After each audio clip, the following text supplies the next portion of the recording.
चलो बच्चों, so heading डालिए आप लोग, एंट्रोपी।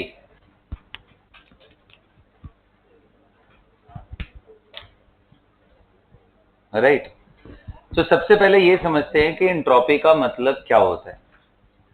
तो देखो, ऐसा स्टेटमेंट है कि सॉलिड सबसे कम रैंडम होते हैं। बात सही भी है। लिक्विड थोड़ा ज्यादा रैंडम है, और सबसे ज्यादा रैंडम अगर कोई सिस्टम होता है तो वो गैसियस सिस्टम। ऐसा क्यों समझ रहे हो? Randomness is associated with molecular movement. तो सबसे कम मोशन, रेस्ट्रिक्टेड मोशन कहां पे होता है?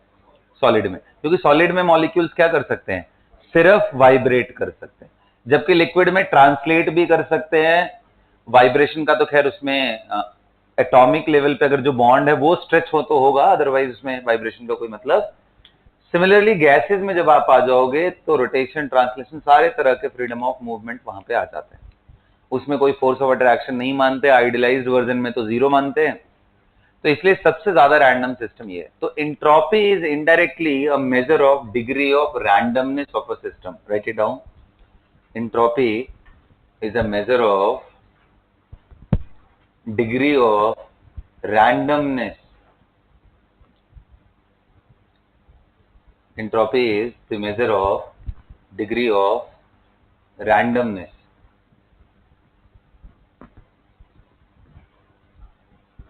Entropy is a measure of degree of randomness. Noted? वहीं पे पहला लिखो, एंट्रोपी का आप ऑर्डर क्या लिखने जा रहे हो? ऑर्डर ऑफ एंट्रोपी, सबसे कम सॉलिड, इससे ज्यादा बेटर होगा लिक्विड का, और इससे बहुत बहुत ज्यादा किसका होगा? गैस का। Note it down. Entropy of gas is highest. Entropy of gas is highest.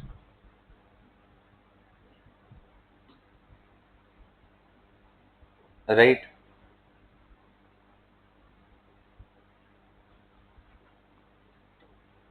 कर लिया सभी ने?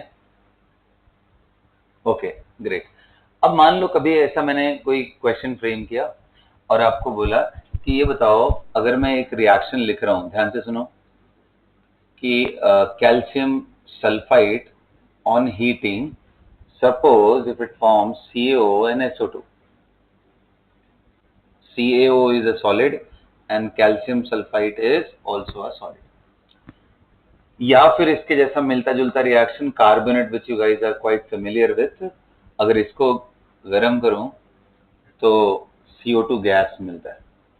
मैं आपसे पूछूं इस रिएक्शन के लिए डेल्टा एस का सिर्फ साइन बताओ। डेल्टा एस का साइन सिर्फ चाहिए मुझे। डेल्टा एस जब भी लिखते हैं, delta of anything whenever it is written, it means कि फाइनल स्टेट का entropy and minus initial state. So final state में अगर आप देखो तो सॉलिड के साथ एक कंपोनेंट गैस का भी है, जबकि रिएक्टेंट साइड में सॉलिड है। तो किधर की एंट्रोपी ज्यादा होगी?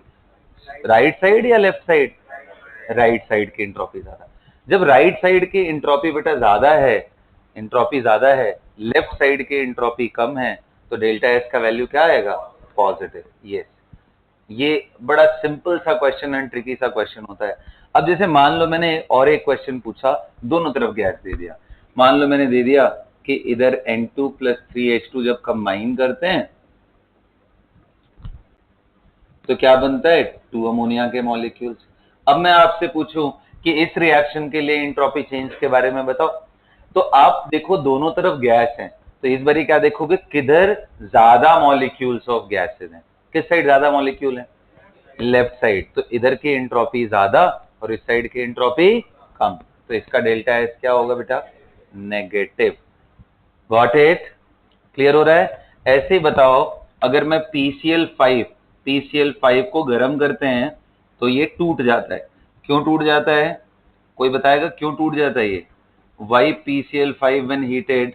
वैसे तो देखो गर्म करने पे ना हमेशा ब्रेकडाउन ही होता है, हमेशा ब्रेकडाउन। आगे अभी आपको थर्मोडायनेमिक्स का एक लॉ समझाऊंगा तो उसमें और क्लियर होगा कि क्यों चीजें टूटती हैं गर्म करने पे। वैसे ऐसे नॉर्मल लैंग्वेज में देखे तो बॉन्ड टूटता होगा भाई, गर्म कर रहे हैं, हीट दे रहे हैं, एनर्जी दे रहे हैं, तो बॉन्ड्स टूटेंगे, बॉन्ड्स टूटेंगे तो मॉलिक्यूल फ्रैगमेंट में, छोटे छोटे पार्ट्स में ब्रेक कर जाएगा, तो इसलिए यहाँ पे ये ब्रेक डाउन कर रहा है। फिलहाल PCl5 इजिली ब्रेक डाउन कर जाता है हीट करने पे, ऐसा क्यों? ऐसा क्यों? Why PCl5 easily undergo break down on heating? जबकि एक मॉलिक्यूल और दिखाता हूं SF6, उसको गर्म करो तो नहीं टूटता है। एनीवन?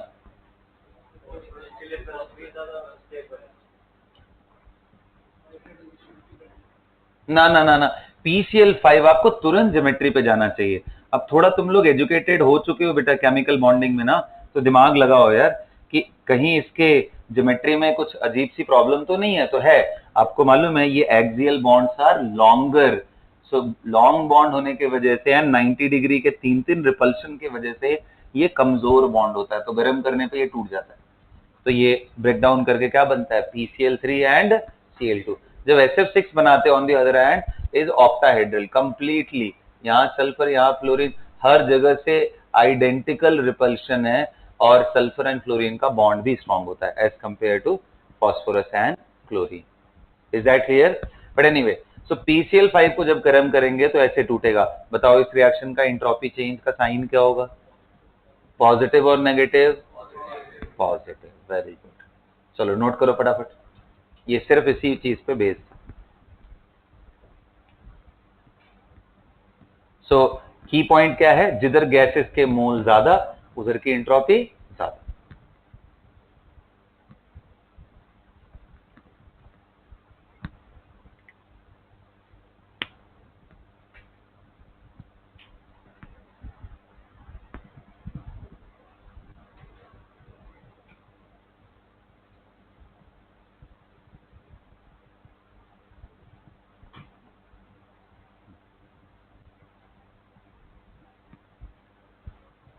नोटेड?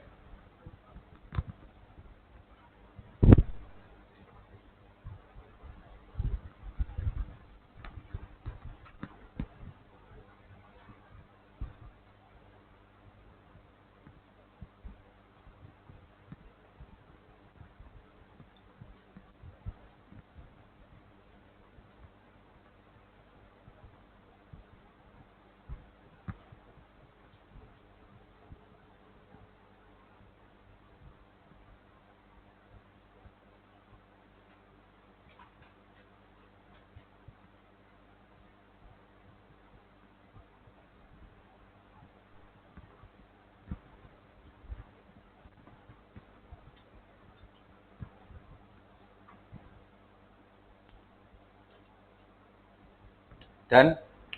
Got it? अच्छा, अब और एक बात बता रहा हूं, देखो सॉलिड में एंट्रोपी कम होती है, लेकिन क्या सॉलिड की एंट्रोपी जीरो होती है? नहीं, ऐसा बिल्कुल भी नहीं। उसमें भी तो मॉलिक्यूलर मोशंस ट्रांसलेशन के नहीं होते बट वाइब्रेशन के तो होते हैं। तो ऐसा क्या कंडीशन अप्लाई कर दे कि सॉलिड का एंट्रोपी जीरो हो जाए? तो बोलते हैं धीरे धीरे टेम्परेचर ड्रॉप करोगे तो वाइब्रेशंस कम होते जाएंगे। तो क्या 0 केल्विन पे जीरो हो जाना चाहिए? आंसर है नहीं। 0 केल्विन पे जीरो सिर्फ एक केस में होगा, अगर वो सब्सटेंस परफेक्ट क्रिस्टलाइन स्टेट में है, ऑर्डर्ड स्ट्रक्चर है, बिल्कुल एकदम ऑर्डर्ड। ऑर्डर्ड स्ट्रक्चर को ही क्या बोलते हैं? क्रिस्टलाइन। किसी भी तरह का कोई भी रैंडमनेस नहीं है तो मानेंगे उसका जीरो। सो इसी को थर्ड लॉ ऑफ थर्मोडायनेमिक्स बोलते हैं। तो बोलोगे सेकंड लॉ कहां गया? वो अभी पढ़ाऊंगा अभी तुम लोगों को, पहले तो थर्ड लॉ ऑफ थर्मोडायनेमिक्स लिखो, right it down. Third law of thermodynamics, the entropy of perfect crystalline substance, the entropy of perfect crystalline substance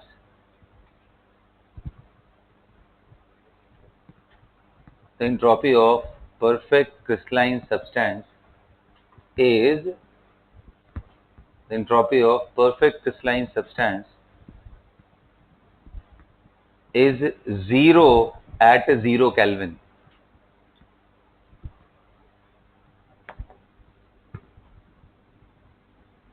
यानी कभी आपसे कोई क्वेश्चन पूछे कि आयरन सॉलिड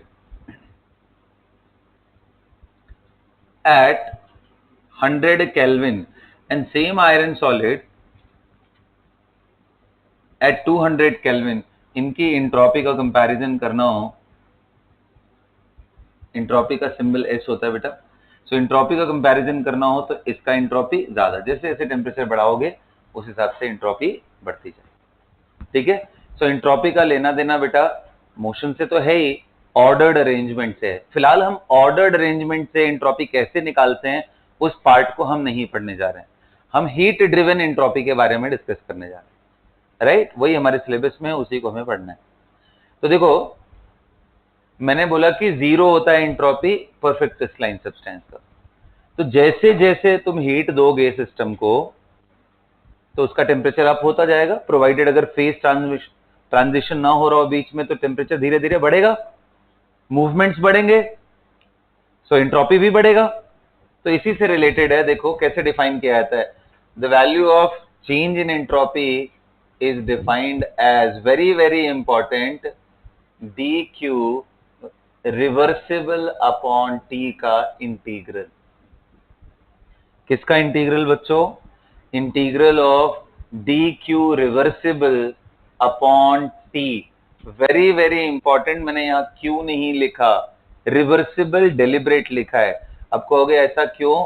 क्योंकि इंट्रोपी खुद में एक स्टेट फंक्शन है, और आपने देखा होगा जब हम रिवर्सिबली कोई चीज कर रहे होते हैं तो Q बाई टी का जो वैल्यू होगा इंटीग्रल का, वो दो स्टेट के बीच में इररेस्पेक्टिव ऑफ कैसे आप अचीव कर रहे हो वैल्यू फिक्स्ड होंगी। नोट करो इसको, चेंज इन एंट्रोपी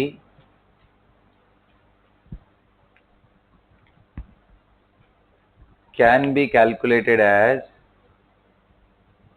ये फॉर्मूला लगाओ,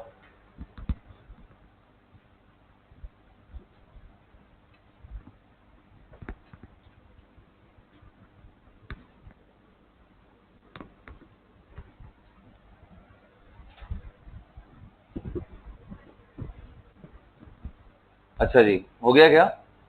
अब मैं क्वेश्चन दूं करने के लिए? हाँ, कुछ की पॉइंट इसके नोट कर लेते। लिखो, entropy is a state function,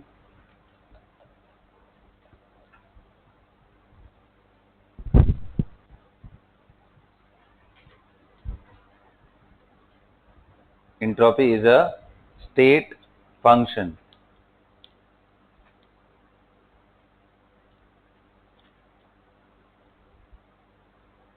Noted everybody? चलिए क्वेश्चन करें आप, बस इतना सही फॉर्मूला है, अब इसके बाद इंटीग्रल है। तो चलो, जैसे मान लो कि एक आयरन का ब्लॉक है और उस आयरन के ब्लॉक का जो मास है वो मैंने दे दिया है सपोज 100 ग्राम, एंड इसका स्पेसिफिक हीट कैपेसिटी C या सिंपली S बोल लो, small S not capital S ना, small S is specific heat capacity, ये कैपिटल है, ये एंट्रोपी है। इसकी वैल्यू देखो, यहाँ पे मैंने मोलर नहीं लिखा है, एम नहीं लिखा है, तो इसलिए इसको स्पेसिफिक हीट ही मानोगे। तो सी और एस की जो वैल्यू मान लो आयरन के लिए मैंने दे दिया है 0.1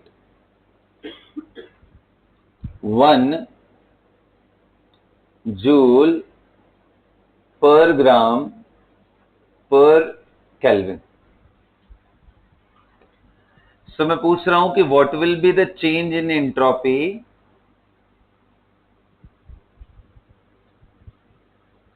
if its temperature is raised from 300 Kelvin to 900 Kelvin? Question mark for you. क्या यूनिट वगैरह क्लियर है ना बेटा? यूनिट इसका क्या आएगा? कैलोरी पर केल्विन या जूल पर केल्विन? देखो ना, ऊपर एनर्जी है, नीचे है, तो यूनिट के साथ आप आंसर करना। चलो गो ahead and calculate this. A block of iron is heated from this to this. Find the value of change in entropy. These data are given to you. जरूरत नहीं पड़ेगा उसको, कहाँ जरूरत पड़ेगा। ये देखना, ये वैल्यू किसमें दिया है मैंने, पर ग्राम में, तुम सीधा उसका यूज कर सकते हो ना। चलिए बेटा शुरू हो जाइए।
कर लिया बेटा?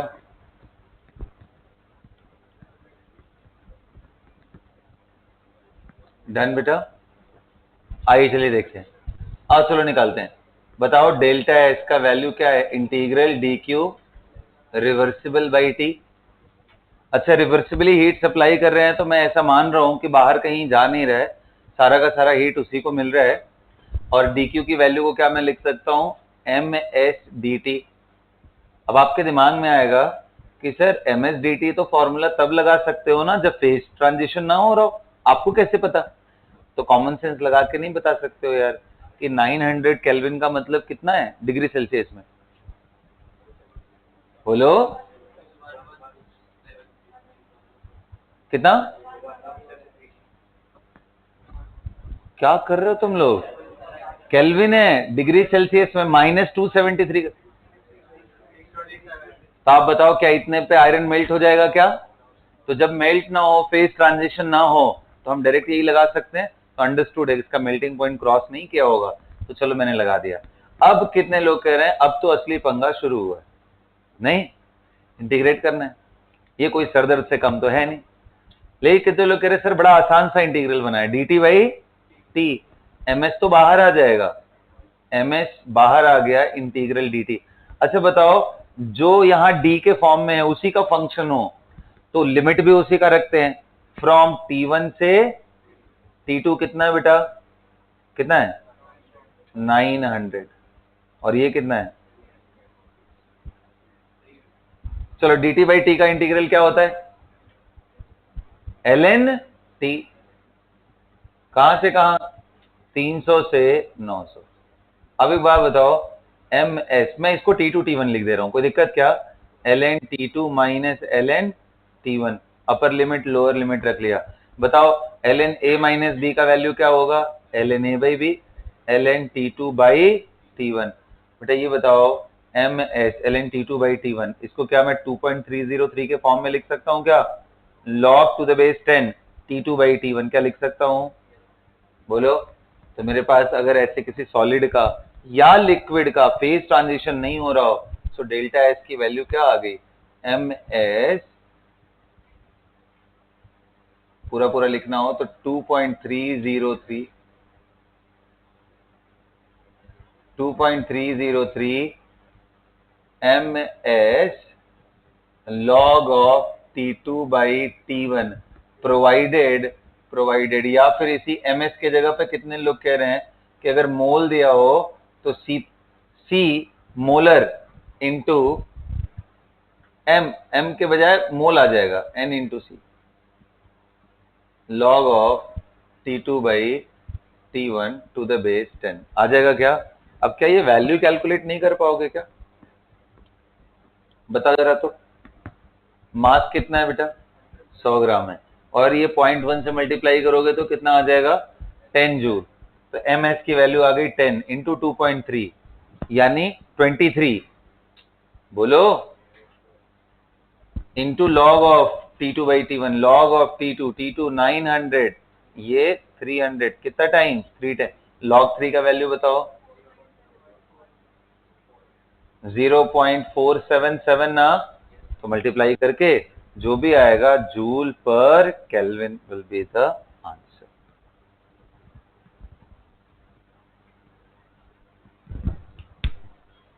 कोई पहुंचा था यहां तक? एटलीस्ट राइट डायरेक्शन में कितने लोग थे? चलो ठीक है। आइए अगला क्वेश्चन देते हैं। आसान था ये, वैसे पता नहीं, इजीली हो सकता था, कहां दिमाग अटका दिया तुमने।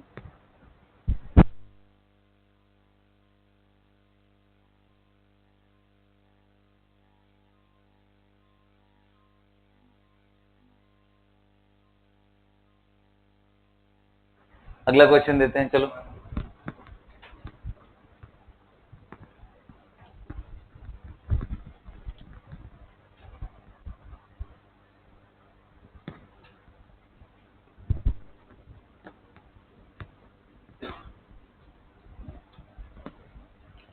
चलो मैं फेज ट्रांजिशन का क्वेश्चन देता हूं।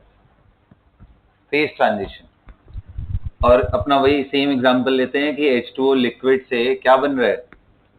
H2O वेपर या गैस के फॉर्म में ले रहे हैं, और टेम्परेचर मैं दे दे रहा हूं 100 डिग्री सेल्सियस, और एक्सटर्नल प्रेशर 180 mm है, और यही इसका क्या होता है? Boiling point. तो चेंज इन एंट्रोपी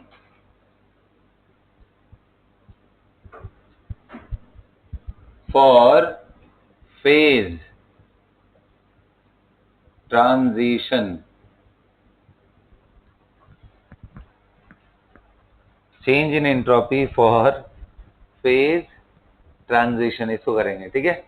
तो यहाँ पे आ गया हमारे पास 100 डिग्री सेल्सियस पे, यहां से यहां।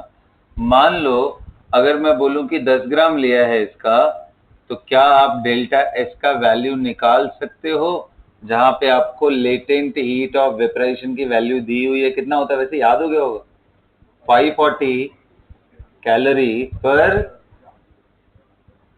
चलिए बच्चों निकालिए।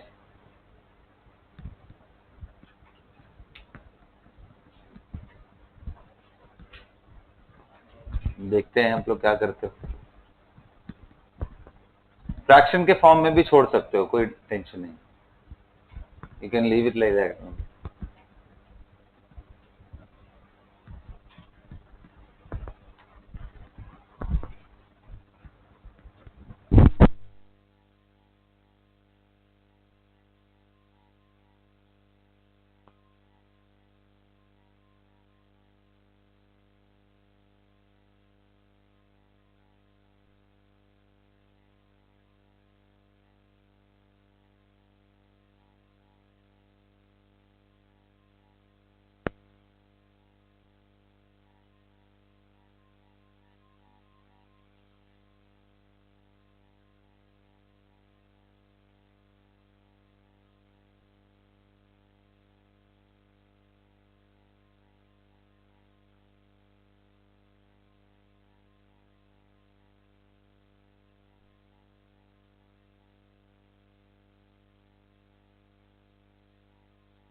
चले बच्चों, किया जाए।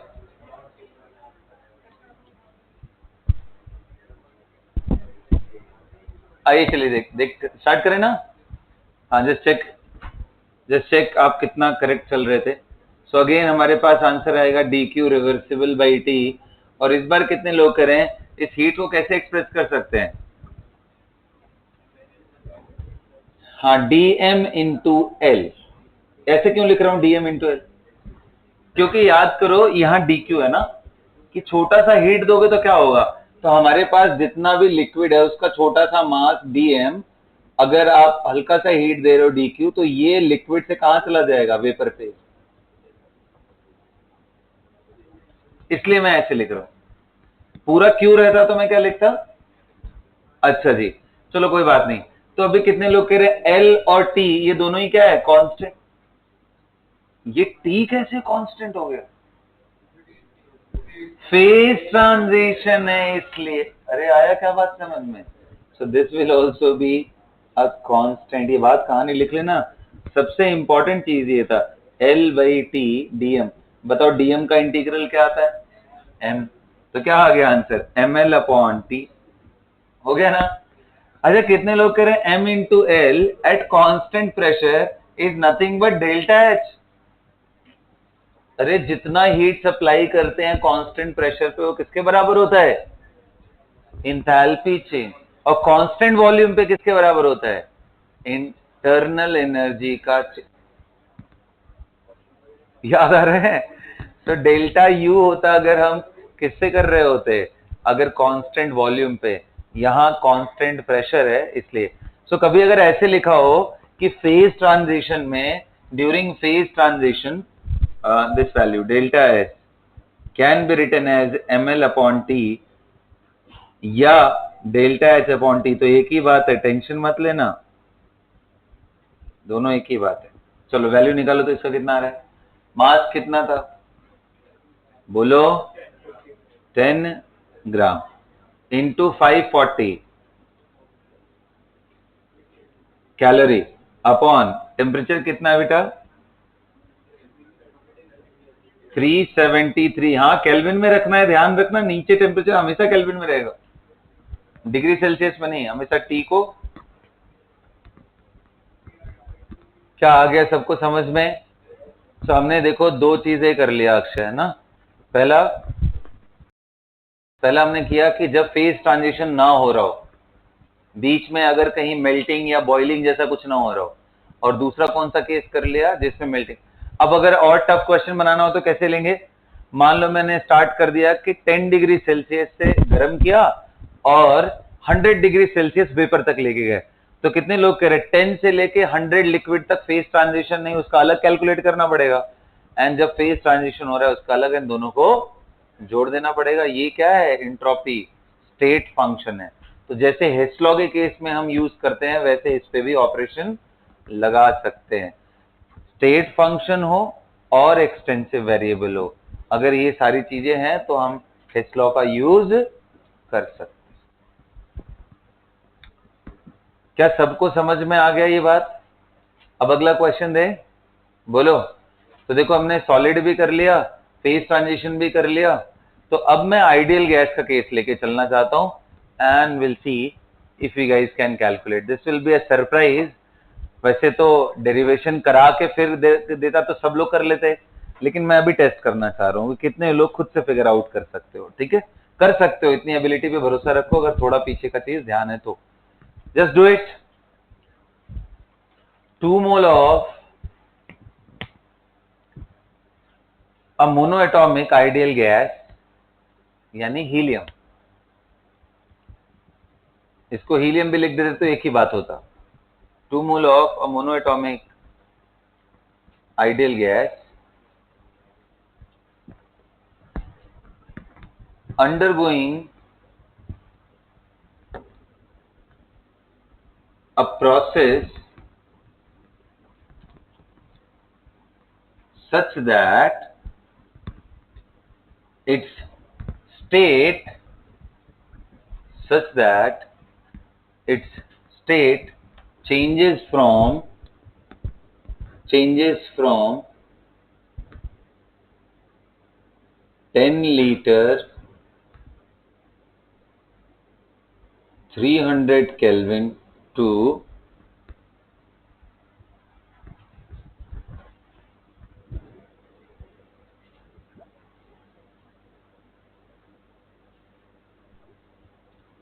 20 liter 900 Kelvin.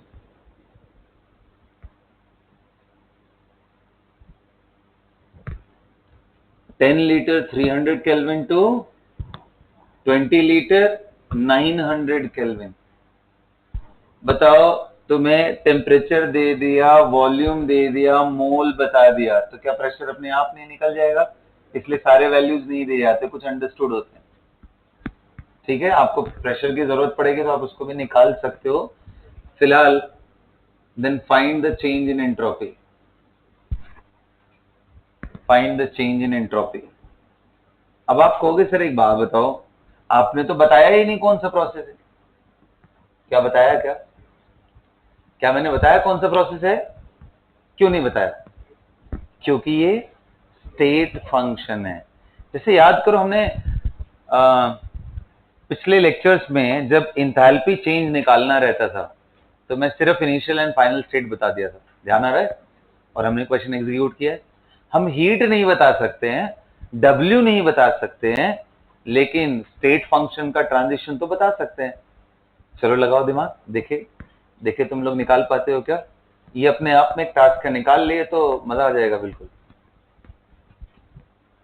निकाल लिया तो किंडर जॉय दे दूंगा मैं तो। अच्छा, डू इट।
चलिए देखते हैं। अच्छा मैं एक हिंट देता हूँ, I just want to see if you guys can go with that hint. The hint is, अगर कभी डायरेक्ट सी का वैल्यू कुछ नहीं दिया हो कि कौन सा प्रोसेस है किस तरीके से, तो डीक्यू को सिर्फ एमएस डीटी ही नहीं लिखा जा सकता है, एनसी डीटी ही नहीं लिखा जा सकता है, बल्कि डीक्यू को हम express using first law of thermodynamics भी कर सकते हैं। इतना हिंट बहुत है, इसके अलावा और मैं कुछ नहीं दूंगा, क्योंकि इसके बाद सीधा क्वेश्चन खत्म हो जाएगा। समझ आया ना प्रॉब्लम क्या है? तुम लोग यही सोच रहे होगे ना यार डीक्यू को लिखूं क्या, सी तो दिया ही नहीं है। अब कुछ लोग सी को जबरदस्ती सी भी लिख दिए, कुछ ने सीपी लिख के किया, उनकी तो पिटाई होनी चाहिए। क्योंकि क्या मैंने बोला है वॉल्यूम कांस्टेंट है तो सीवी कैसे यूज कर रहे हो, क्या मैंने बोला है कांस्टेंट प्रेशर है तो सीपी कैसे यूज कर रहे हो? इसका मतलब उसको सी ही रहने देना पड़ेगा, और सी कुछ दिया ही नहीं है तो इसलिए उससे सॉल्व होने वाला नहीं है। तो दिमाग लगाओ कैसे करेंगे, use first law of thermodynamics. बस अब इतना बहुत है।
चले बेटा,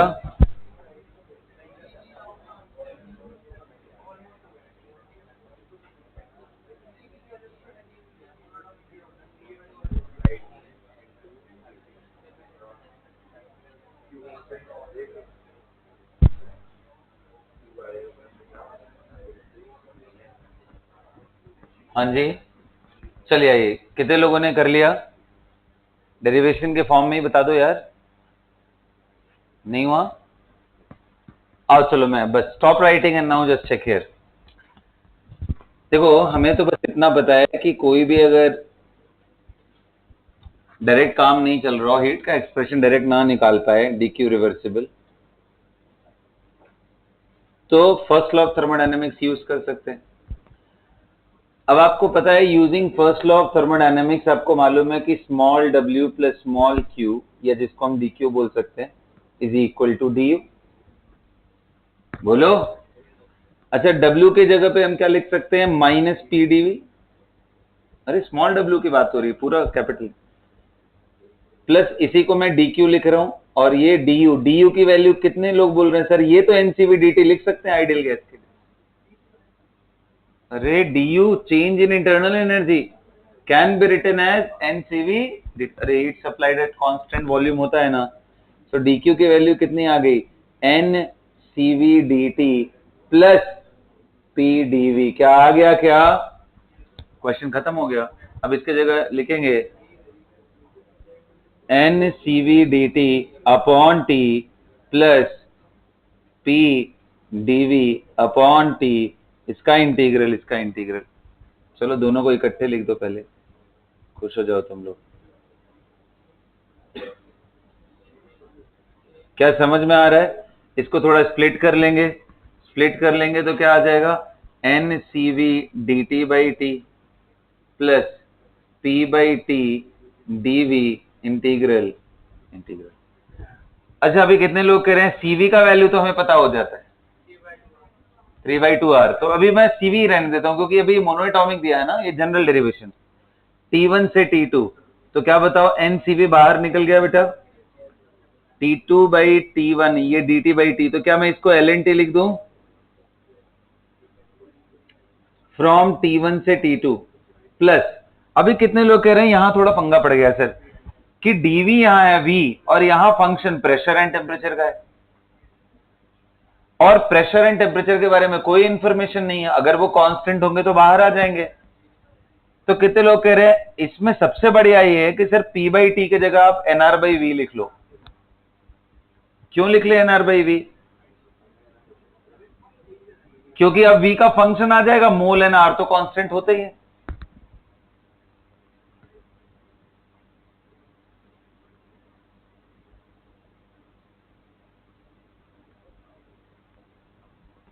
अब क्वेश्चन खत्म हो गया, ये V1 से V2 तक। अब इसको मैं थोड़ा और सिंप्लीफाई करके लिखना चाह रहा हूं, देखो तो क्या इसको लिख सकता हूं NCV T2 T1 माइनस में करोगे तो क्या ये आ जाएगा ln T2/T1। अच्छा बेटा इसका इंटीग्रल देखो, NR बाहर आ गया, dV/V का इंटीग्रल क्या होगा ln V, फिर V2 डालोगे तो ln V2, फिर V1 डालोगे तो V1, तो क्या मैं इसको लिख सकता हूं NR ln V2/V1। So my dear this is the expression. बताओ आपको इसमें क्या क्या वेरिएबल चाहिए, मोल चाहिए क्या आपको पता है, CV चाहिए क्या पता है, T2 T1 चाहिए क्या पता है, V2 V1 चाहिए क्या पता है, क्या किस प्रोसेस से आया इसका जरूरत पड़ा, किस प्रोसेस से आया इसका जरूरत पड़ा, इसलिए क्योंकि ये स्टेट फंक्शन था, कोई जरूरत नहीं है। थोड़ा स्मार्ट होना पड़ेगा, बार बार बोलता हूं, कभी भी अटक जाओ और कुछ दिमाग स्ट्राइक ना करे तो एक बार जरूर याद करो फर्स्ट लॉ ऑफ, और तुम लोग नहीं याद करते हो, अटके ही रहते हो तुम लोग, उसी में फंसे हुए हो, क्या कर सकते हैं। नोट कर लो, वैल्यूज लिख करके आंसर निकाल लेना। हाँ सॉल्व कर दे, अब तो वैल्यू रखना है यार, अब तो वैल्यू रखना है बस।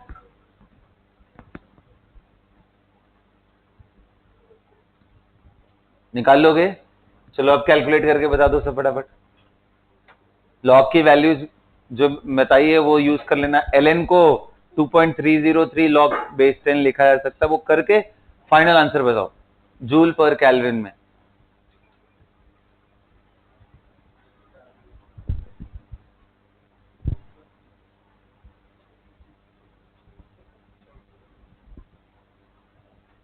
या पहले एक काम करो, आर के टर्म में बता दो, आर के टर्म में give me the answer in terms of R. R के अंदर खुद ही जब वैल्यू लिखोगे तभी उसका यूनिट एक्सपोज होगा। Tell me the answer in terms of R.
Done बेटा,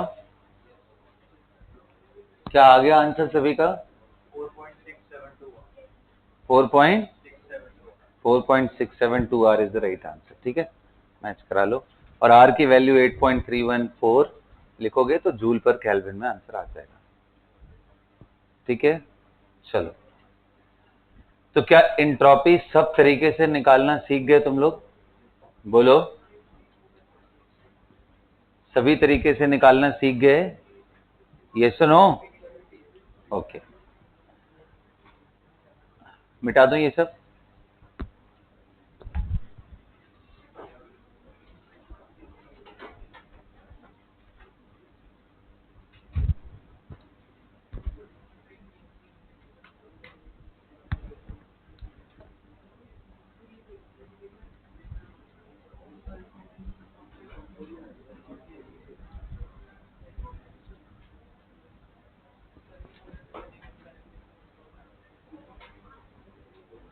अच्छा एक बात बताओ,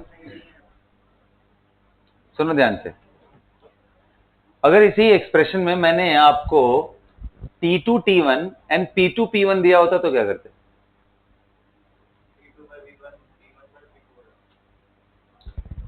बताओ, अगर मैंने सिर्फ तुम्हें, तो एक तो तरीका ये था कि हम वैल्यू निकाल लेते फिर यूजिंग आइडियल गैस इक्वेशन और फिर उसको सब्स्टिट्यूट कर देते, ये सुनो। लेकिन मान लो एग्जाम में एक्सप्रेशन के फॉर्म में लिखा और फिर आपसे पूछा कि क्या ये करेक्ट है? चलो एक बार ही देखते हैं ना, थोड़ा सीपी के टर्म में बनाते हैं। ये बताओ, ध्यान से सुनो, बिल्कुल बात नहीं होना चाहिए।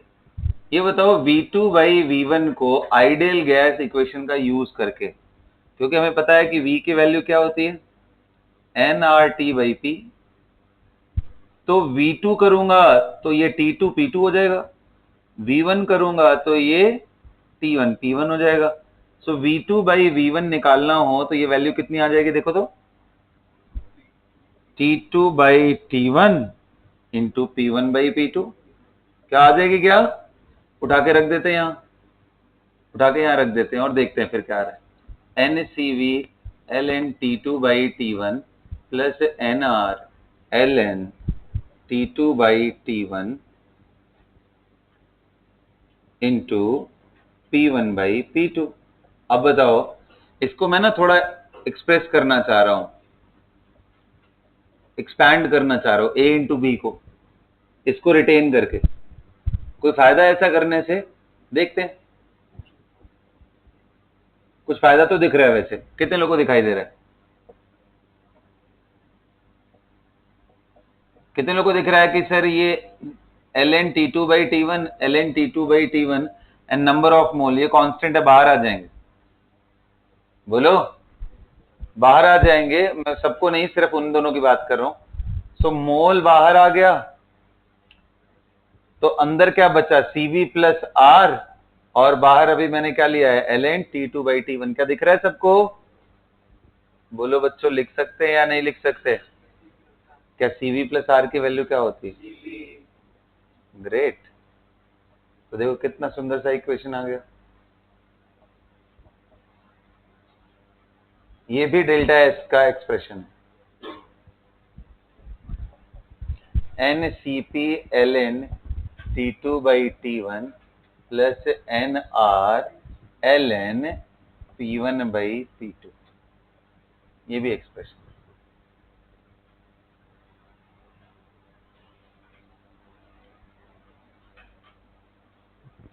आई होप ऐसे आप समझ रहे हो। अगर मान लो T1 T2 भी ना दिया हो तो हम उसको मॉडिफाई कर लेंगे in terms of pressure and volume and will figure out some other way कि कैसे वो वैल्यू निकलती है। तो आपको थोड़ा स्मार्ट बनना पड़ेगा। डेटा दिया है तो उसका सीधा यूज कर सकते हैं, डेटा नहीं दिया है तो हम चेंज करके उस हिसाब से अपने रीअरेंज करके हम एक्सप्रेशन बना सकते हैं। ठीक है, सभी को क्लियर हो गया? हाँ, चलिए, अब आपने इंट्रोपी सीख तो ली। अब मान लो केमिकल रिएक्शन हो तो इंट्रोपी चेक करें, निकाल पाओगे? अच्छा, लेकिन उससे पहले एक छोटा सा क्वेश्चन करते हैं, देखते हैं if you guys can do it.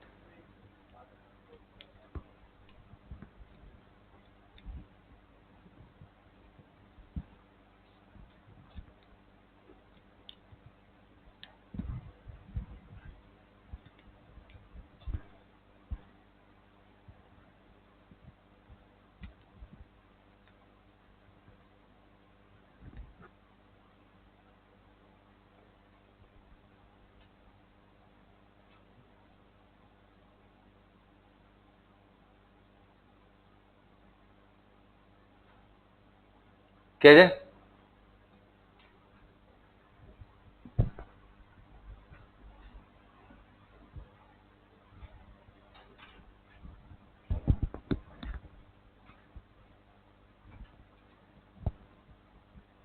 Check करें, आइए चलिए देखते हैं। क्वेश्चन ये है कि अगर आपके सामने 2-3 आइडियल गैस दिए हुए हैं और सेम टेम्परेचर पे, सिमिलर कंडीशन, आइडेंटिकल कंडीशन, उनमें इंट्रोपी कौन से गैस की ज्यादा होगी, ये कैसे बताओगे? लिखो question. Arrange the following gas in increasing order of entropy at identical condition of temperature and pressure। तो मैं दे रहा हूं आपको, कौन सी गैस दूं आपको? चलो नियॉन ले लो, खुश रहो, नियॉन। इसके बाद मैं दे रहा हूं आपको ऑक्सीजन, फिर दे रहा हूं मैं आपको CH4। बस ये 3 बहुत है। Similar condition of temperature and pressure पे कौन से गैस की, बड़ी कौन से गैस की एंट्रोपी सबसे ज्यादा होगी?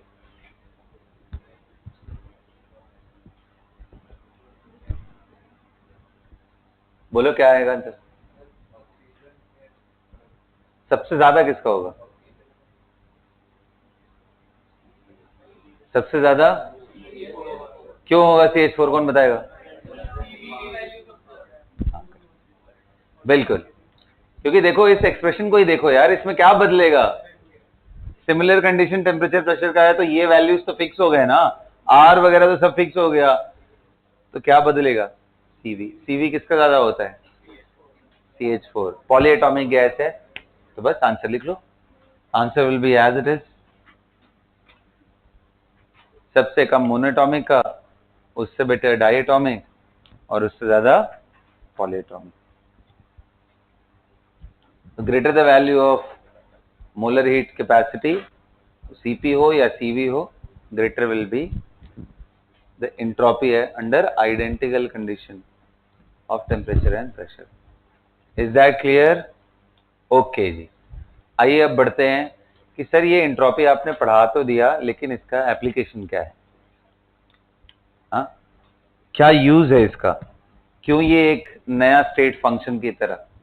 तो हेडिंग डालो, second law of thermodynamics. Second law of thermodynamics.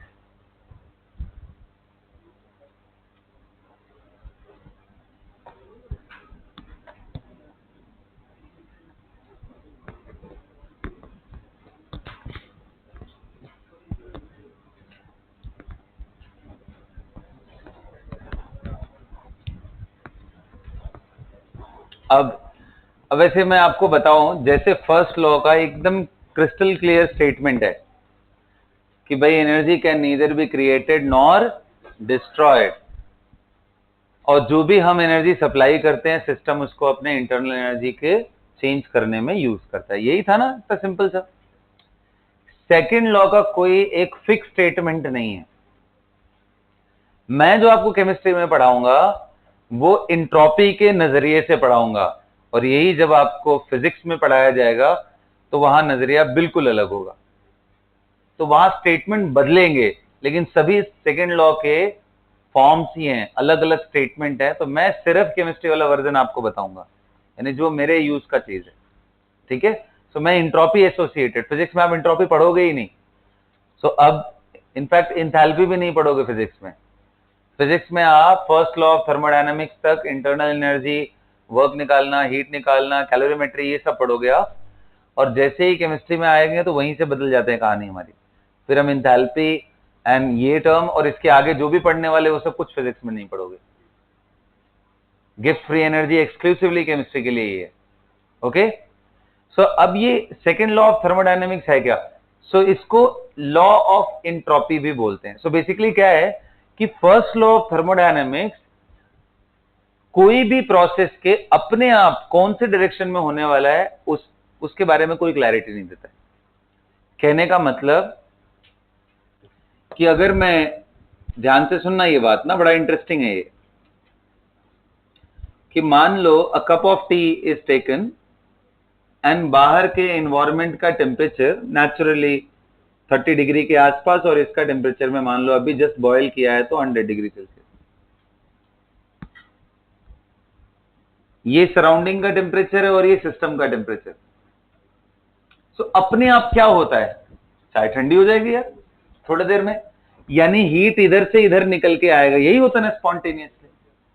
लेकिन फर्स्ट लॉ ऑफ थर्मोडायनेमिक्स को अगर मैं देखूं तो हीट अगर इस साइड से इस साइड भी जाता तो वो लॉ वॉयलेट नहीं होता। क्या वॉयलेट होता? नहीं। सराउंडिंग अगर मैं यहां से यहां किसी तरीके से क्यू सप्लाई करता तो फर्स्ट लॉ तो वॉयलेट नहीं होता। तब क्या होता भाई, क्यू इधर से इधर दे रहे हो तो इसका टेम्परेचर और कम होगा, इसका टेम्परेचर और, यही होता ना। बट प्रैक्टिकली कौन सा प्रोसेस होता है, चाय अपने आप ठंडी। हाँ, एक तरीका और भी है। अगर मान लो इसके इन्वायरमेंट में ही मैंने इतने गर्म जगह पे इसको रख दिया है और चाय का टेम्परेचर अभी रूम टेम्परेचर के आसपास पहुंचने वाला है, यानी 25 डिग्री, और बाहर बहुत गर्मी है 50 डिग्री सेल्सियस, तो आप धीरे धीरे चाय, मतलब ये जो स्पॉन्टेनिटी का डायरेक्शन है, अपने आप होने का जो डायरेक्शन है, वो फर्स्ट लॉ बिल्कुल भी नहीं बता पाता है। और उसी के लिए जरूरत किसका पड़ता है, सेकेंड लॉ ऑफ थर्मोडायनेमिक्स और द लॉ ऑफ स्पॉन्टेनिटी, या फिर एंट्रोपी का भी लॉ इसको बोलते हैं।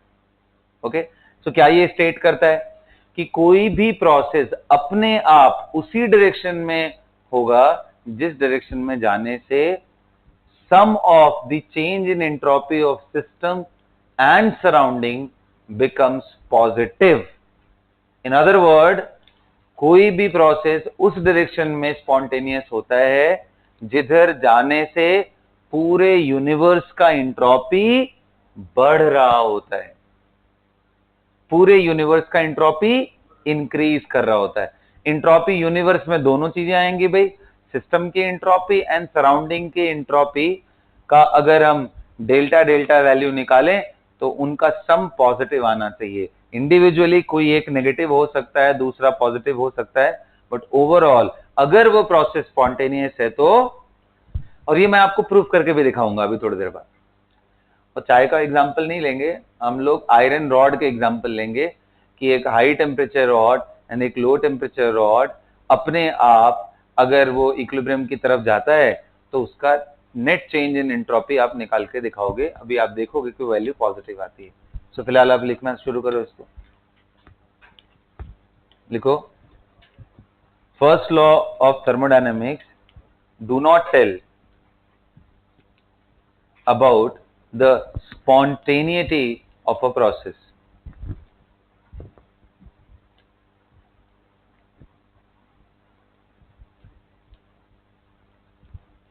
Spontaneity of a process.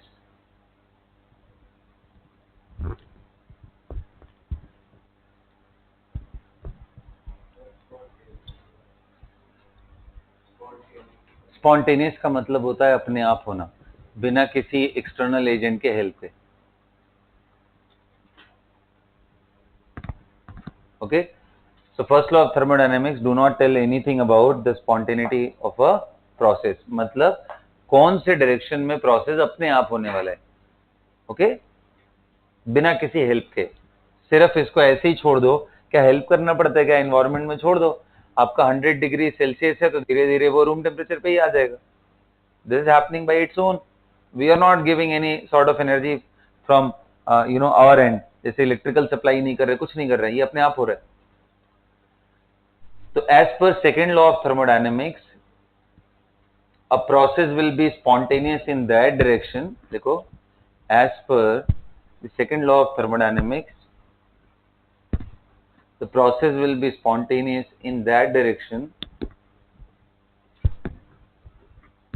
The process will be spontaneous in that direction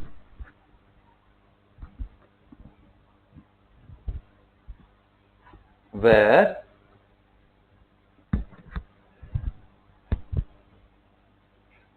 the sum of entropy change of system and surrounding is a positive value, is a positive value, or the sum of the change in entropy of the system and surrounding, sum of the entropy, sum of the change in entropy of the system and surrounding is a positive value, or the entropy of universe increases. Entropy of the universe increases. Entropy of the universe increases. Did you get this? समझ आ गया? अब आओ एक question भी करते हैं इस बात को समझने के लिए कि कैसे ये हो रहा है। ठीक है, चलो तो एक काम करते हैं बेटा, क्वेश्चन एकदम आसान हो तो मैंने दो आइडेंटिकल ब्लॉक ले रखे, दोनों ही आयरन के ब्लॉक हैं। इनका स्पेसिफिक हीट कैपेसिटी का वैल्यू एस दिया हुआ है, स्मॉल एस दिया हुआ है दोनों का, और इसका टेम्परेचर मैंने दिया हुआ है, सपोज करो ये 600 केल्विन।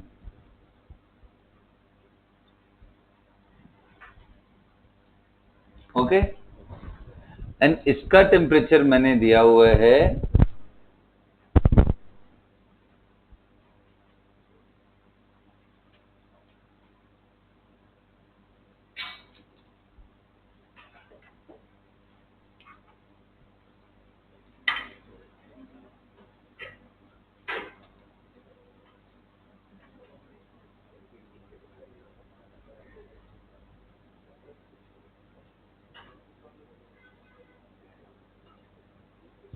200 kelvin, right. अगर इनको इकट्ठे कांटेक्ट में रखा जाए, अगर इनको इकट्ठे कांटेक्ट में रखा जाए और इस तरीके से रखा जाए कि बाहर कोई, इनको एक साथ कांटेक्ट में रखा है inside an insulated chamber,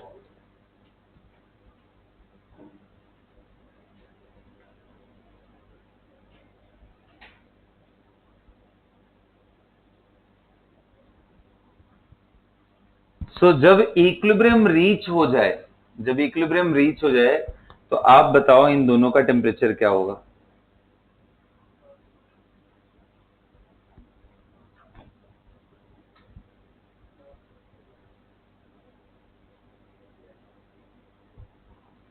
and दूसरा चेंज इन एंट्रोपी ऑफ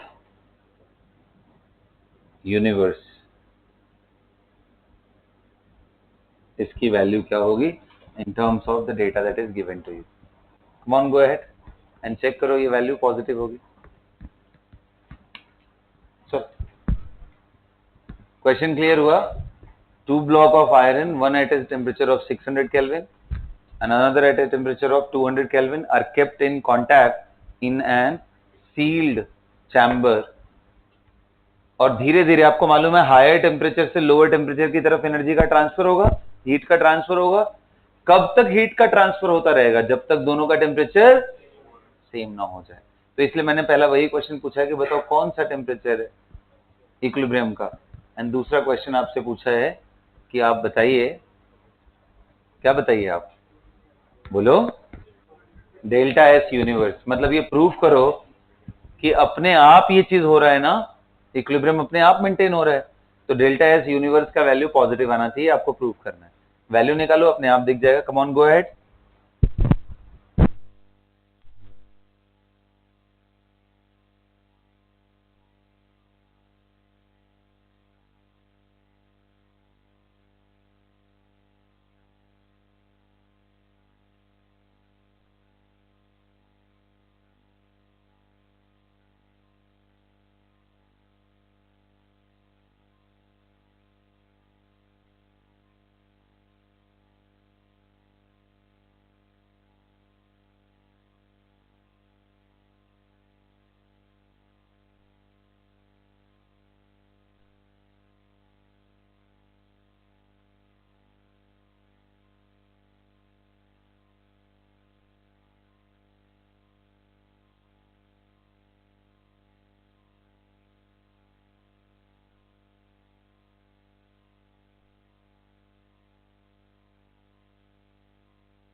कर लिया आप लोगों ने? बच्चों हो गया क्या?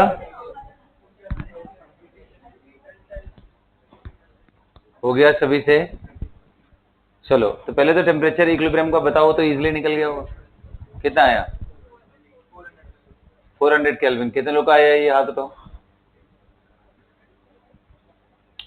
अब ये कैसे निकाल रहे हैं? तो भाई जब दो बॉडीज को आप कांटेक्ट में लेके आओगे सो फाइनली हीट इधर से इधर निकल के गई होगी, हायर टेम्परेचर से लोअर टेम्परेचर। बताओ कितना हीट लॉस हुआ, वो कैसे निकालेंगे?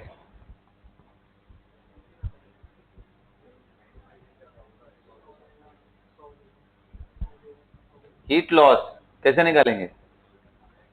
भाई उसका मास m है, s ऐसी है, T2 माइनस T1 नहीं बल्कि T1 माइनस T2 करेंगे। क्यों? क्योंकि फाइनल टेम्परेचर कम है ना इसका। अरे ये डिक्रीज करेगा ना। T पक्का इतना तो क्लियर है ना कि यार ये 600 से कम होगा लेकिन 400 200 से ज्यादा होगा, इतना तो क्लियर है ना। तो हीट लॉस, ये ए मान लो ब्लॉक है, ये बी है, बी के केस में गेन। तो अगर मैं ये टी का वैल्यू कम है तो इनिशियल माइनस फाइनल करेंगे तो पॉजिटिव वैल्यू आएगी, तो हमें तो पॉजिटिव ही देखना था ना कितना लॉस हुआ। And heat gain so M S कितने लोग करें, इसका फाइनल टेम्परेचर ज्यादा है तो ज्यादा माइनस कम हमेशा करेंगे ना। तो T T T T T T T final T minus कितना था 200। सॉल्व कर लो यार, एमएस उड़ गया। 600 minus T is equal to t minus 200. 2t becomes how much? 800. t का वैल्यू कितना आ गया? 4। ये पहला पार्ट। और सेकंड पार्ट, अब दोनों का इंडिविजुअल लेवल पे एंट्रोपी निकालो। सो फॉर ए, मैं ए के लिए निकाल रहा हूं, delta S for A is equal to, बोलो जल्दी बोलो, M S D T upon T का इंटीग्रल। ये सुनो, एम एस बाहर आ जाएगा बेटा, T1 से T2। T1 कितना है इसका? 600, बाद में कितना हो गया? So M S L N final यानी 400 upon 600। Do you guys agree? ऐसे डेल्टा एस बी कितना आ जाएगा? M S L N final ऊपर टेम्परेचर, फाइनल कितना है उसका जी? 400 अपॉन इनिशियल कितना था। अब इन दोनों को जोड़ लेते, डेल्टा एस यूनिवर्स टोटल जोड़ लेते, क्योंकि बाहर तो और कुछ हुआ नहीं ना, इधर से इधर ही ट्रांसफर हुआ। तो क्या दोनों को सम कर लूं, delta S A plus delta S B plus surrounding, surrounding में कुछ चेंज हुआ नहीं तो जीरो हो जाएगा। डेल्टा एस ए कितना था? M S L N 400 by this कितना आ जाएगा? 2/3 plus M S L N कितना आ गया? बोलो 2 आ गया। दोनों को जोड़ लो, एम एस एल एन 2 या कितना हो गया? 4/3। अब बताओ बेटा, क्या ये लॉग की वैल्यू 1 से ज्यादा हुआ तो पॉजिटिव हो जाता है? तो इसका मतलब this is representing a positive value since it is greater than 1। या आप स्प्लिट करके कर लो यार, वैसे भी आ जाएगा। So this is a positive value, तो इसलिए हमारा second law of thermodynamics proof होता है। क्या सबको समझ में आ गया? कोई तकलीफ किसी को नहीं है? चलो क्वेश्चन करें हम लोग, लिखो देखते हैं क्या करते हो तुम लोग।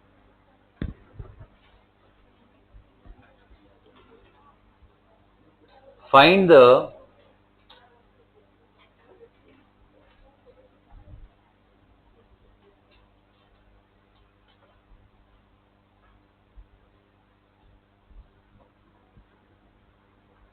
change in entropy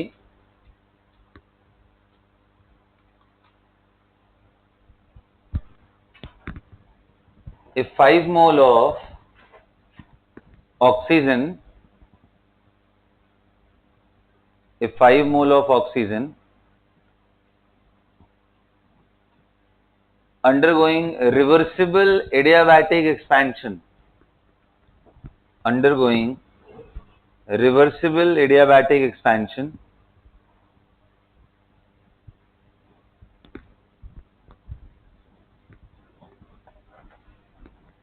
from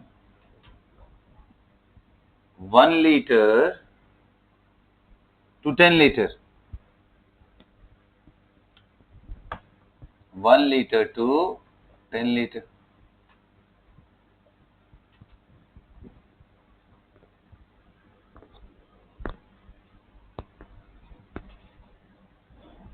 सिर्फ किसका पूछ रहा हूं मैं?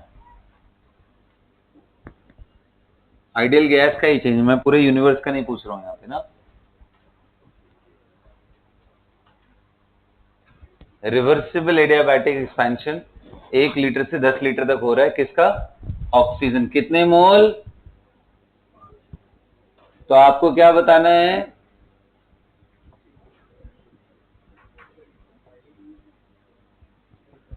Delta S.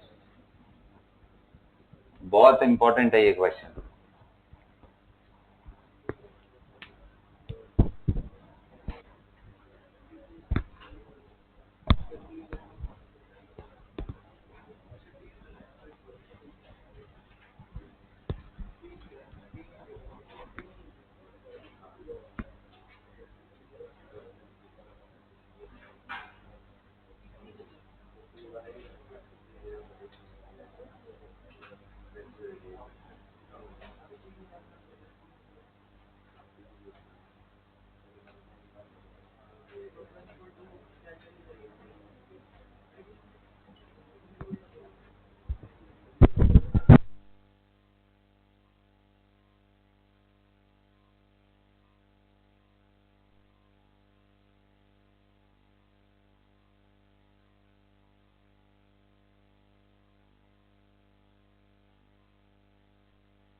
बच्चों कर लिया?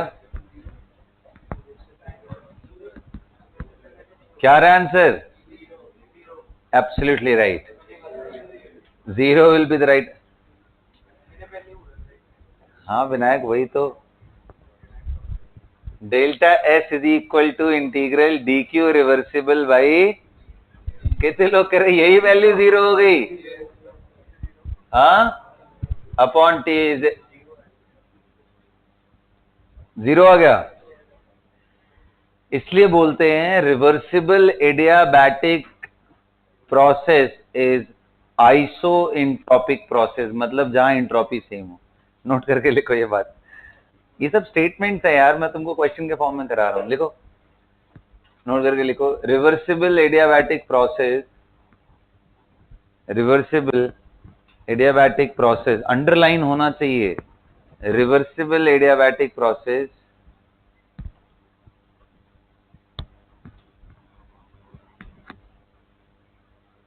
is said to be isoentropic process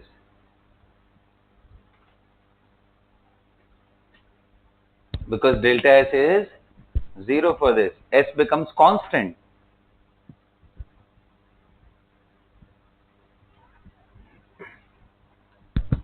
Reversible adiabatic expansion is also said to be, बोलो, isoentropic। यहां तक क्लियर है? अगला क्वेश्चन करेंगे, ध्यान से सुनो। मान लो बच्चों, अब देखो ये और भी इंटरेस्टिंग है, एकदम ध्यान से सुनना। मान लो यही क्वेश्चन में रिपीट करता और वही 5 मोल ऑक्सीजन ही लेता, या कोई भी आइडियल गैस ले लो, और 1 लीटर से फाइनली 10 लीटर पे जब ये गया तो डेल्टा एस पूछना है। यहां से यहां पे डेल्टा एस बताओ, ये भी एडियाबैटिक है, एडियाबैटिक। अब बताओ ये भी एडियाबैटिक है तो मैं क्या दे रहा हूँ? इरिवर्सिबल। और इरिवर्सिबल का सबसे एक्सट्रीम केस जब पी एक्सटर्नल क्या हो जाए? जीरो। अरे एक्सट्रीम केस क्या है? जीरो ही कर दो, कुछ ना रहे लोड ऊपर।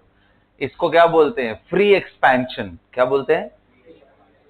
इस केस में डेल्टा एस निकालो, देखे, right it down. Find the change in entropy when 5 mole of oxygen when 5 mole of oxygen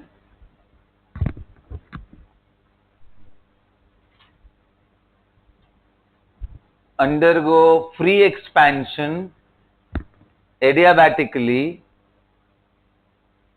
undergo free expansion adiabatically from 1 liter to 10 liter, from 1 liter to 10 liter। करिए। अब बताओ विनायक, सब जाने, तुम सोच रहे हो।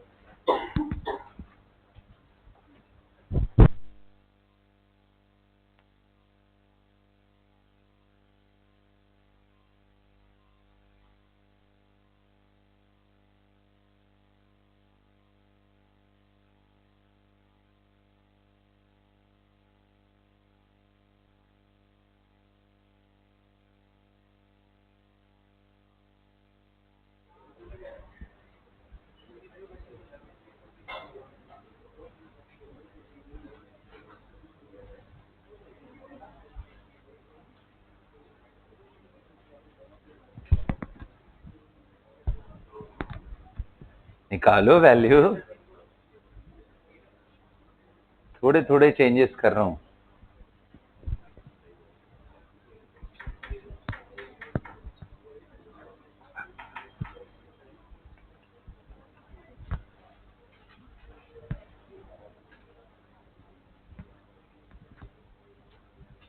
चलो मैं सॉल्व करूं।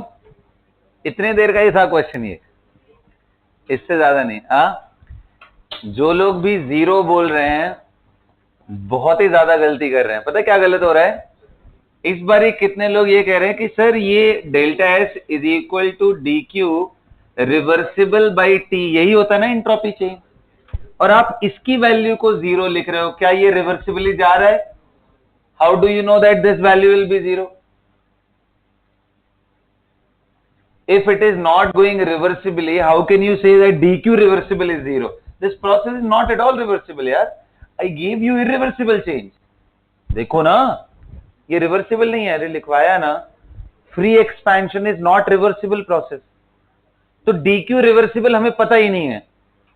मैंने बोला कि देख बेटा ये है क्या? स्टेट फंक्शन ना, इनिशियल फाइनल स्टेट पता हो तो क्या हम अभी थोड़ा देर पहले डेरिवेशन किए थे फर्स्ट लॉ ऑफ थर्मोडायनेमिक्स का यूज करके, क्या मैं सीधा उसको लेके आ जाऊं? बोलो। चलो, वी नो दैट, यहां लिखोगे since process is not reversible, dq reversible can't be zero. हमें नहीं पता ये वैल्यू, इनफैक्ट हमें पता ही नहीं ये वैल्यू आएगी क्या। Q जीरो है, dq रिवर्सिबल जीरो नहीं, तो Q का हमें यूज अभी नहीं पड़ रहा है ना। Now we know that, what do you know? S is a state function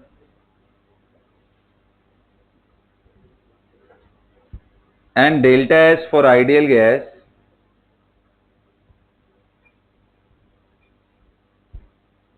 is equal to NCV ln T2 by T1 plus NR ln V2 by V1, यही होता है।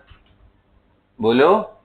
आप कहोगे सर ये पिछले वाले प्रोसेस में लगा सकते थे, बिल्कुल लगाते हैं यार। तो तुम निकाल के देखते, ये वैल्यू अपने आप में ही कैंसिल होकर के जीरो दे ही देता वो। बट पिछले वाले में तो उसका यूज करना ही नहीं था, इसलिए मैंने देखो डेटा कितना लिमिटेड रखा था कि ताकि तुम यूज ही ना कर पाओ कुछ। तुम अगर दिमाग में चला तुम्हारे कि वो 0 होता है तब तो ठीक है, आंसर आ जाएगा, नहीं तो नहीं निकलेगा। यहां कहोगे सर एक चीज तो क्लियर है कि मुझे V2 V1 पता है, N पता है, R पता है, N पता है, CV पता है, T2 T1 तो नहीं पता है। T2 एंड T1 नहीं पता है तो पहले हमें निकालना पड़ेगा। बताओ ये एडियाबैटिक प्रोसेस है ना, तो क्या हम लोग PV to the power gamma is equal to constant use कर सकते हैं? बिल्कुल नहीं, क्योंकि ये इरिवर्सिबल है। सुधर जाओ थोड़ा, तुम लोग पढ़ो। We can not use this. क्या यूज करें? First law of thermodynamics. जहां कुछ ना काम आए वहां उसको याद करो एक बारी। यूजिंग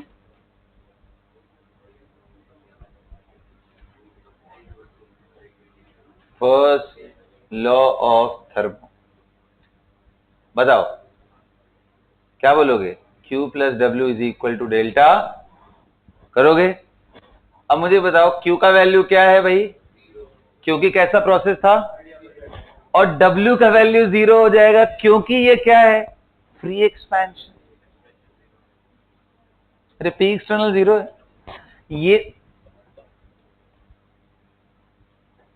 नहीं सुधरोगे तुम लोग, हाँ लिखना पड़ेगा पूरा। This value is 0 that's why it becomes 0। हो गया। अब बताओ 0 plus 0 is equal to 0, so delta U is 0 and delta U होता क्या है, NCV delta T which is 0, मतलब डेल्टा T 0, मतलब T2 एंड T1 दोनों। तो ये फैक्टर कहां गया, गायब हो गया। T2 एंड T1 का रेशियो अगर 1 आ जाए तो log 1 का वैल्यू 0 होता है। भाई किसी वैल्यू पे क्या पावर डालूं कि वो 1 हो जाए, बस log तो वही वैल्यू। तो ये वैल्यू क्या हो गया, 0, और ये 0 हो गया तो आंसर क्या आ गया, NR ln V2 by V1। Value कितनी आ गई बेटा, N की वैल्यू 5 था ना, इसको R ही रहने दे रहा हूं, इसको 2.303 log ऑफ V2 कितना है बेटा 10, log 10 का वैल्यू कितना होता है 1। अरे कितना प्यारा डेटा सेट किया था यार मैंने, so proud on my self. ये वैल्यू निकालो जो भी आएगा, R की वैल्यू अब जिस यूनिट में तुम्हें आंसर चाहिए, जूल में चाहिए तो 8.314, कैलोरी में चाहिए तो। क्या सबको समझ में आ गया कैसे निकालना है, ये क्लियर हो गया? कोई तकलीफ नहीं होना चाहिए, नहीं होगा ना? तो ये है जबरदस्त क्वेश्चन। आई मीन आपको इस बात को ध्यान रखना है कि यूज कैसे करना है। सो अगर प्रोसेस रिवर्सिबल नहीं है, वो एडियाबैटिक ही क्यों ना हो, डेल्टा एस की वैल्यू 0 और वो एक्सप्रेशन से भी साफ दिखता है। अब जो ये बात समझते ही नहीं है कि डेल्टा एस का value D Q reversible by T है, वो यहां मिस्टेक कर जाएंगे। वो तुरंत, क्योंकि एडियाबैटिक है, डी क्यू यहां 0 रखेंगे, बोलेंगे इसमें भी 0 आएगा, लेकिन ये बेटा रिवर्सिबल है और ये स्टेट फंक्शन है। अगर प्रोसेस इरिवर्सिबल भी हो रहा है तो ये नॉर्मल स्टेट वाला इक्वेशन लगा के निकालो ना, आंसर आएगा। रिवर्सिबल हो रहा हो अच्छी बात है, नहीं हो रहा हो तो भी क्या, हम तो ये एक्सप्रेशन तो लगा ही सकते हैं, क्योंकि ये तो स्टेट फंक्शन का वैल्यू निकाल करके हमने पहले ही रखा था। क्या सबको समझ में आ गया? Last heading for today, which is entropy change for a chemical reaction. Entropy change for a chemical reaction.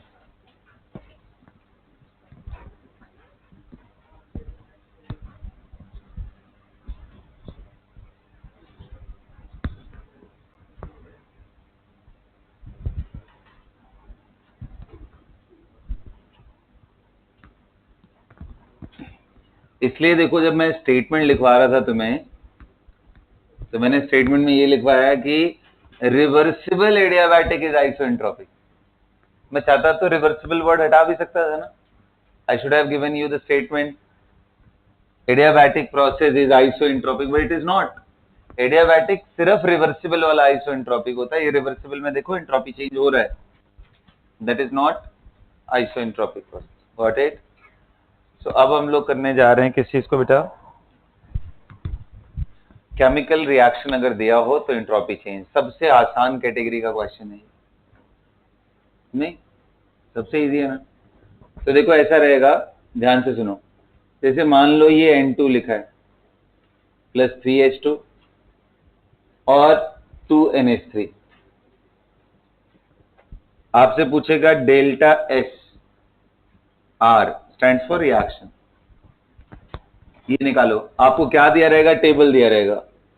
Entropy, मान लो ये टेम्परेचर देगा एट 300 केल्विन है, सो 300 केल्विन पे इंट्रोपी ऑफ अमोनिया दे देगा, मोलर इंट्रोपी, यहां वर्ड यूज करेगा मोलर इंट्रोपी।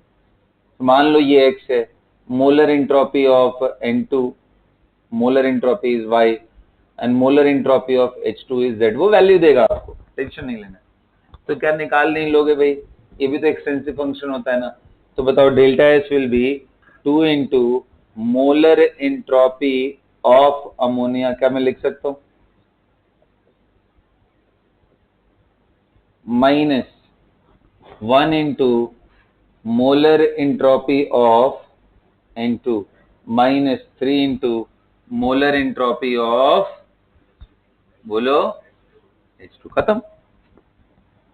इतना आसान है ये, कुछ नहीं करना है। प्रोडक्ट के जो जो फॉर्म्स हैं उनकी इंट्रोपी माइनस रिएक्टेंट की इंट्रोपी, और ये मोलर इंट्रोपी का हमें टेबल दिया होगा तो उससे निकाल लेंगे। ये मोलर इंट्रोपी, बस एक जगह लिख दे रहा हूं, मोलर इंट्रोपी ऑफ।